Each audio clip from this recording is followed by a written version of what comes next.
Bon, je pense que vous serez nombreux à avoir reconnu cet épisode. On est à la toute fin de la guerre de Troie, telle qu'elle est racontée dans le tout début de l'Odyssée.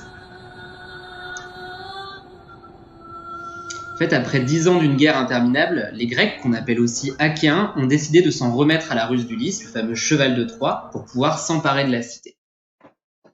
Alors, dans le cadre de la guerre de Troie, Énée, cet homme, c'est un héros troyen. Donc, dans un premier temps, il va essayer avec ses compagnons à l'énergie du désespoir de défendre sa cité, c'est normal. Mais lui apparaît alors la déesse Vénus. Vénus, c'est l'équivalent romain de la déesse grecque Aphrodite. En fait, les religions grecques et romaines, elles sont tellement influencées l'une l'autre que vous avez pour quasiment chaque dieu du panthéon grec un équivalent dans le panthéon romain. Souvenez-vous, Vénus, alias Aphrodite, déesse de l'amour, c'est celle que Paris avait désignée comme étant la plus belle des déesses. C'est celle à qui il avait donné cette fameuse pomme de la discorde par laquelle toute la guerre de Troie avait commencé. On n'est donc pas surpris de voir Vénus du côté des Troyens. Mais il se trouve que Vénus, c'est aussi la mère d'Énée. Fils de Vénus, quand même. Combien d'entre vous peuvent en dire autant?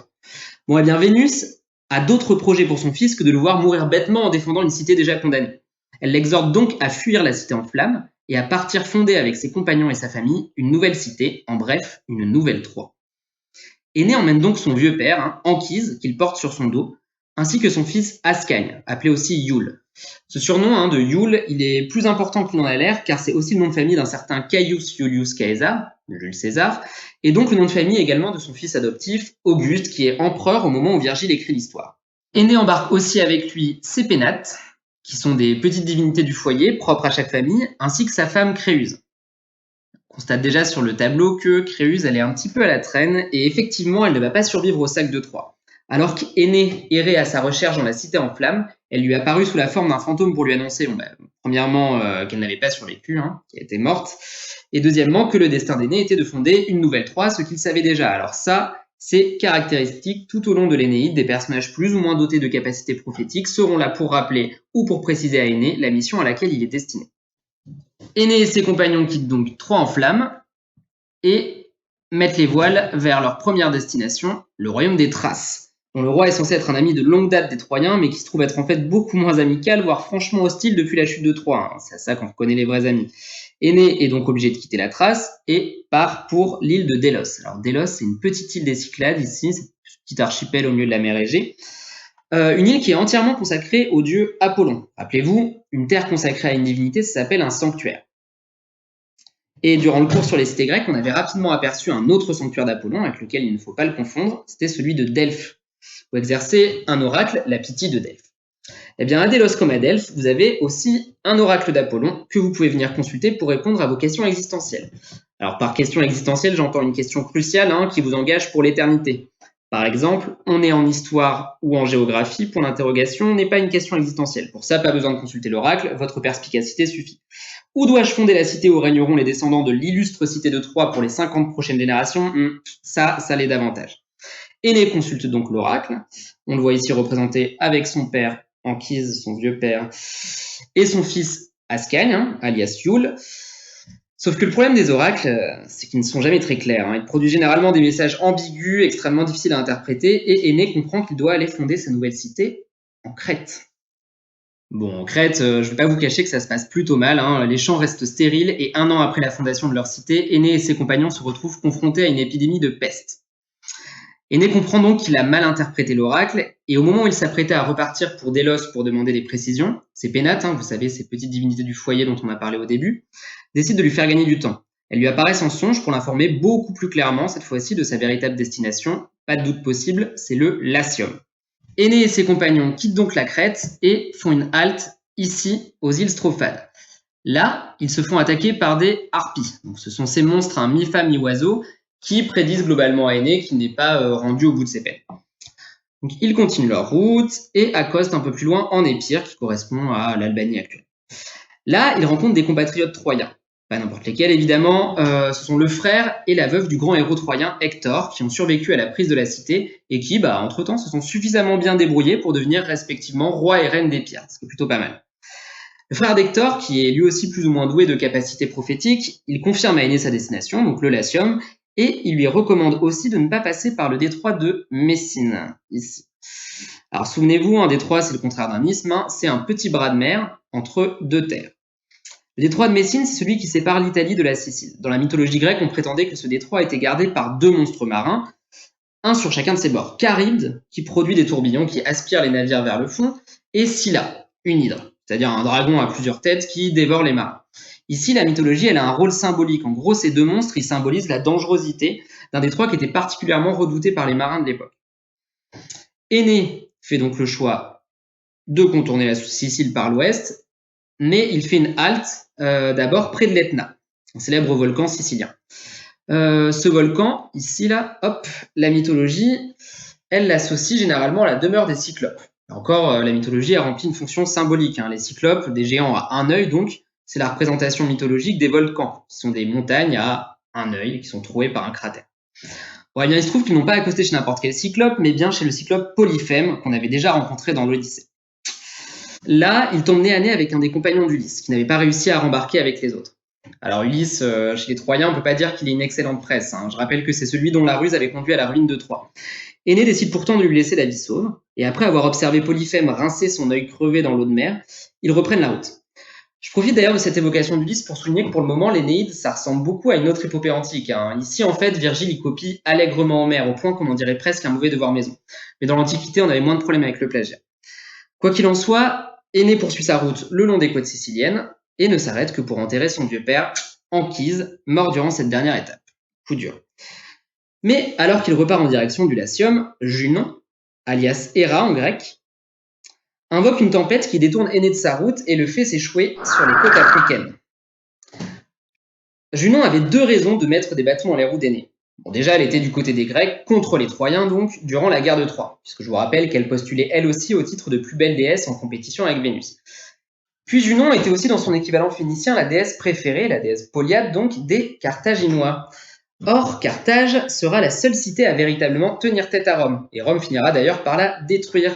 Donc mettez-vous un petit peu à la place de Junon, si Énée n'accomplit pas sa mission, pas de Rome, donc pas de guerre entre Rome et Carthage, donc Carthage survit et continue de vénérer Junon. C'est la raison pour laquelle elle s'oppose au destin d'Énée. Alors, ce qu'il faut bien comprendre ici, c'est que, comme dans l'Iliade et l'Odyssée, derrière les aventures humaines, ce sont en fait les dieux qui tirent les ficelles pour régler entre eux de vieux comptes, souvent futiles et qui échappent généralement totalement à la portée des humains. L'extrait de l'Énéide que je vous ai donné à lire, il prend place à ce moment-là. Vénus, en rivalité avec Junon, vient se plaindre auprès du roi des dieux, Jupiter, alias Zeus. Elle vient en gros lui reprocher de laisser Junon détourner Énée de son destin. Zeus est donc obligé de la rassurer en lui révélant les épisodes suivants, le fait qu'Énée parvienne au Latium et que ses descendants fondent Rome. Pendant ce temps-là, Énée arrive précisément dans la cité de Carthage, où il est reçu par la reine Didon. Alors Carthage, c'est pas une cité grecque, c'est une cité qui a été fondée par les Phéniciens, qui sont un autre des grands peuples de l'Antiquité. Je le répète, Carthage, ça va être dans l'histoire la grande rivale de Rome. Mais en attendant, Rome n'est pas fondée, et Énée raconte à Didon tout son périple depuis la chute de Troie. En fait, c'est par là que commence en réalité l'écriture de l'Énéide. Bref, les mois passent, et Énée et Didon finissent par s'éprendre l'un de l'autre. Jupiter commence alors à s'inquiéter et envoie Mercure, alias Hermès, messager des dieux, rappeler à Énée que son destin ne consistait pas à s'alanguir à Carthage, mais bien fonder une nouvelle Troie. Énée quitte alors Carthage, et Didon, de douleur, se donne la mort. On a ici affaire à l'une de ces réactions sensées et mesurées dont l'épopée antique a le secret. Bref, Énée réaccoste en Sicile, où il organise des jeux funèbres en l'honneur de son père Anchise, enterré là un an plus tôt. Je rappelle que dans l'Antiquité, ce qu'on appelle des jeux, ce sont en fait des concours sportifs et artistiques.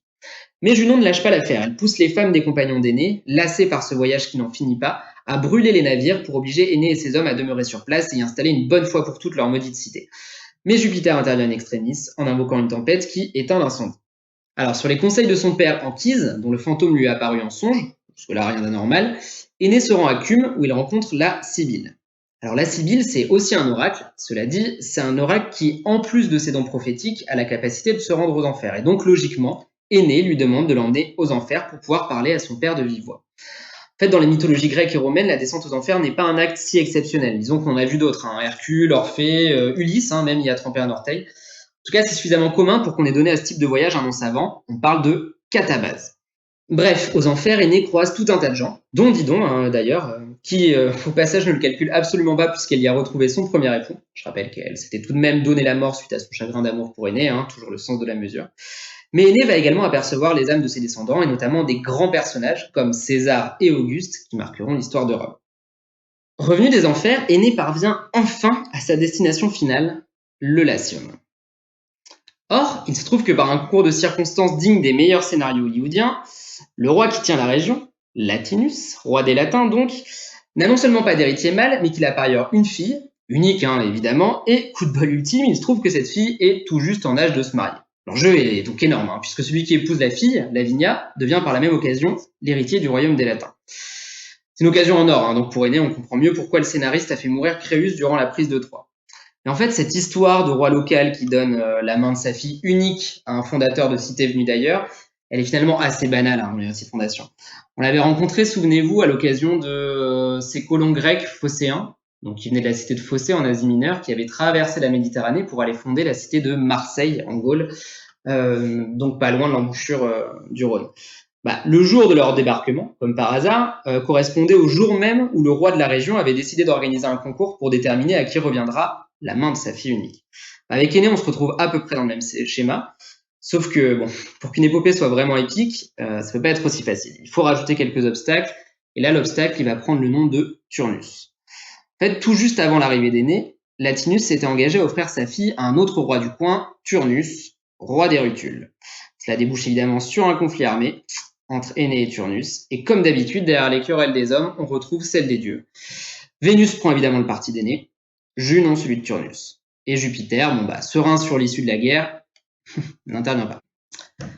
Alors ici, contrairement aux images précédentes, on a bien affaire à un document qui date de l'Antiquité. C'est une mosaïque romaine d'une villa de Pompéi qui retrace un épisode célèbre de la guerre entre Aîné et Turnus. C'est un épisode au cours duquel Vénus, ici, soigne une blessure qui, sans son intervention miraculeuse, aurait dû normalement condamner Aîné à une mort certaine. On voit bien ici encore que l'intervention des dieux est déterminante dans le scénario et qu'on est donc bien dans un récit mythologique. Alors l'Énéide se termine de manière assez abrupte sur la mort de Turnus. On pense en fait que Virgile est mort avant d'avoir pu finir son œuvre. Cela dit, les multiples prophéties qui jalonnent l'épopée permettent de connaître la suite de l'histoire. Alors c'est pas Aîné directement qui va fonder Rome, ce sont ses descendants.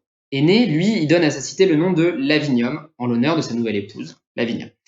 Son fils, Ascagne, ou Yule, fonde quant à lui la cité d'Albe la Longue. Et en fait, il faut attendre Romulus, donc l'un des lointains descendants d'Aîné, pour pouvoir assister à la fondation mythique de Rome, Rome qui, elle, est vraiment la véritable nouvelle Troie. Donc ça, c'est ce que raconte l'Énéide, qui, rappelons-le, est une épopée, donc une fiction. Son but, ce n'est pas de dire ce qu'il s'est historiquement passé. Pourtant, cette version de la fondation de Rome, elle va être presque intégralement reprise par Tite-Live, qui est un autre auteur romain, mais qui, lui, pour le coup, se dit historien. En fait, Tite-Live, il assume totalement qu'en l'absence de sources historiques fiables, il ne peut pas vraiment faire autrement que de se rapporter au mythe. Mais vous allez voir qu'à chaque fois qu'il le peut, il va essayer de trouver des explications historiques aux éléments les plus fabuleux.